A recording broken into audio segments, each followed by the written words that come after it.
Hello again, B&B Central. It is your host, David Hendrick, here with my Beavis and Butthead shirt that you saw me get at the mall in episode 2 of B&B Central.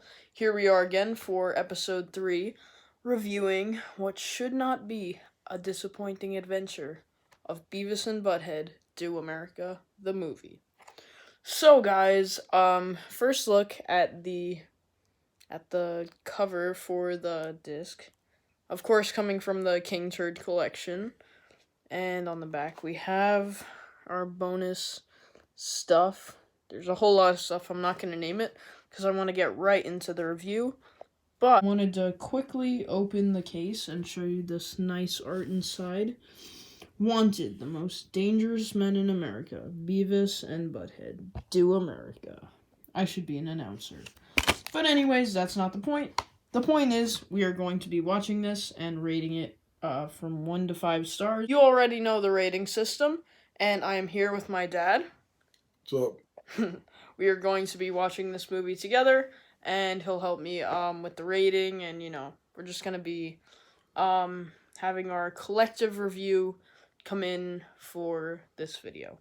So, guys, without further ado, let's do it. What's this crap? Come to Butthead.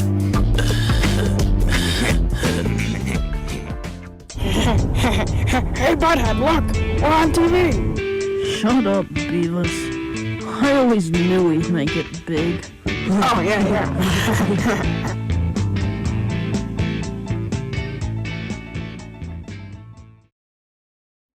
The movie begins in a sequence where we see a ginormous Butthead destroying buildings in a place that looks a lot like New York City, with the army following close behind and attacking him. Soon enough, we see Beavis and Butthead in a fight over a girl that Butthead found. This happens just before Butthead is woken up by Beavis to learn that his TV has been taken. Apparently, someone broke in while Beavis and Butthead were sleeping. Butthead tries to piece it together in the funniest scene in the movie, in my opinion. And it's also drawn out way longer than it should have been, but I guess that's just Butthead. This scene also brings a very funny quote that I'll play for you now. Whoa, I think I just figured something out, Beavis. What? This sucks. Yeah, it really sucks. This sucks more than anything that has ever sucked before. We must find this butthole that took our TV. Yeah. And now, with their mission realized, the two go in search of their missing TV. After the most predictable part of the movie, the title screen, of course. It pays not to mess with you. You got it. They first start looking for their TV in the trash. When that doesn't come with a success, they go to their school and try to steal the TV, before Mr. Van Drysen tells them to put it back. They, of course, don't listen to him, and try to get the TV out of the school before making it collapse. That was cool. No, it wasn't. Oh yeah. And as soon as McVicker walks out and sees what they've done, he's furious, and he expels Beavis and Butthead from Highland High School. Supposed to be in the AV room. Wasn't our fault. Get back here! Beavis and Butthead, you're both expelled! They go to Anderson's camper to try to watch his TV. His wife lets them in, thinking that they're the TV repair people, when they are definitely not. Beavis somehow manages to mess it up again by spitting cola on the TV, ruining it. Beavis, you butthole, you broke it. After they leave, we meet a new antagonist, who is trying to hire people to kill his wife. It's gotta look like an accident. When they enter a certain room of the motel, they find Principal McVicker doing questionable things. Beavis and Butthead! You little bastards! We watch your TV. No! You're expelled! Eventually, They get to the room where one of the antagonists are. Of course, he mistakes them for the assassins. Man, Earl said you guys were young, but... Jeez. Yes, indeed. After getting properly introduced, the man sends them on the quest to do his wife. Of course, Beavis and Butthead misinterpret that as, well, you get it. We'll do it, sir. And just like that, Beavis and Butthead are up and away, flying on a plane to Las Vegas. I am Cornholio.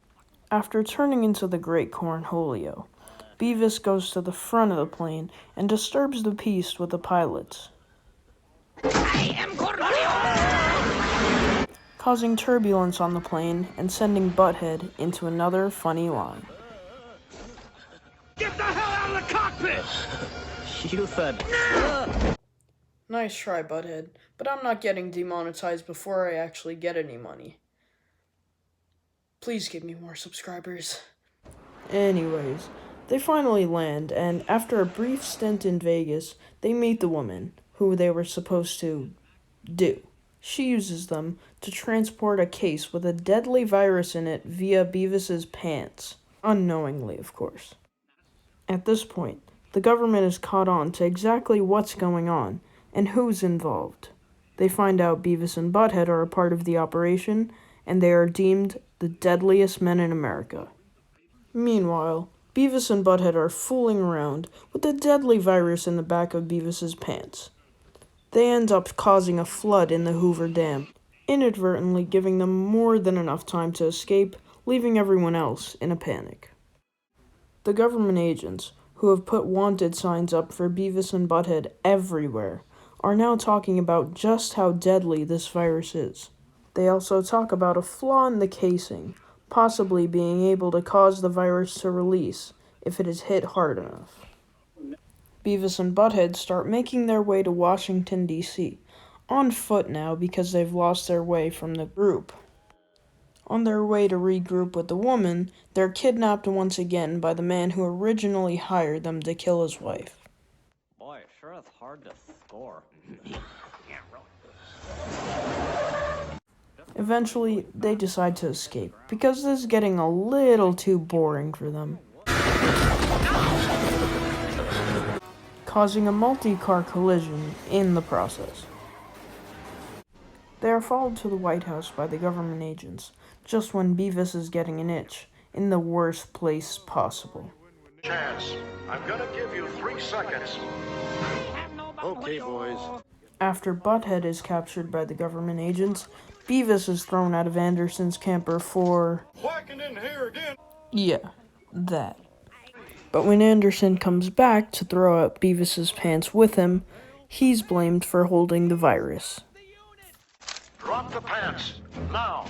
In an attempt to take back control of the situation, an agent springs for Mr. Anderson, sending the virus flying through the air and into the hands of Butthead.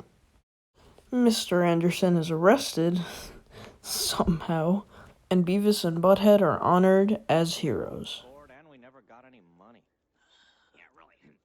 When they get home, they're reunited with their precious TV and get their happy ending walk into the sunset. Or something. You think we're ever gonna score? I probably will, but not you. You're too much of a butt monkey. Wiser words have never been spoken, at least not by Butthead. Hey, doesn't Tom Anderson live on the street? Yeah? 'Cause, I just need to stop by his tool shed for a couple minutes. You know what I'm saying? Tool.